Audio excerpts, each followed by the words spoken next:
அல்லாஹ் உங்களுக்கு தேடி ஒன்றை கொடுத்தால் அதை திருப்தி அடைய செய்வான், அவன் அனுமதித்த முறையில் அதை தேடினால் என்று அல்லாஹுடைய தூதர் ஸல்லல்லாஹு அலைஹி வஸல்லம் அவர்கள் சொன்னார்கள். நிறைவுடைய வாழ்வை வாழ்வதுதான் இந்த உலகத்திலே செல்வந்தனுடைய வாழ்வு.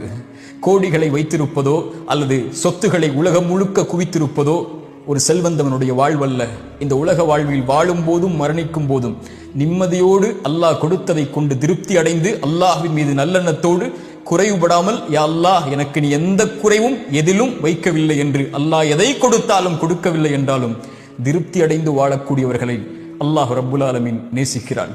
மனிதா, இந்த உலக வாழ்வில் நீ எதை தேடினாலும் ஒரு நாள் உன்னை விட்டு அது பிரிந்துவிடும்.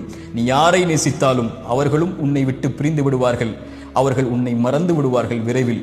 போன தலைமுறையுடைய செல்வந்தவர்கள் யார் என்று நமக்கு தெரியுமா? இந்த தலைமுறையில் நமக்கு தெரியும். போன தலைமுறையில் யார் செல்வந்தவர்கள்? அவர்கள் பேர் என்ன? எங்கு வாழ்ந்தார்கள்? என்ன அடையாளம் இருக்கிறது? உலகம் மறந்து விட்டது. ஆனால் யாரை உலகம் நினைவு கூறும் தெரியுமா? படைத்த இறைவனுக்கு நன்றியோடு வாழ்ந்து அல்லாஹ் கொடுத்ததை கொண்டு திருப்தி அடைந்து அல்லாஹ் கொடுத்ததிலிருந்து உலகம் பயனுற கொடுத்து வாழ்ந்தவர்களை உலகம் இருக்கும் வரை நினைவு கூறும். அல்லாஹ் ரப்புல் ஆலமீன் அப்படிப்பட்ட உள்ளத்தை எமக்கு தருவானாக.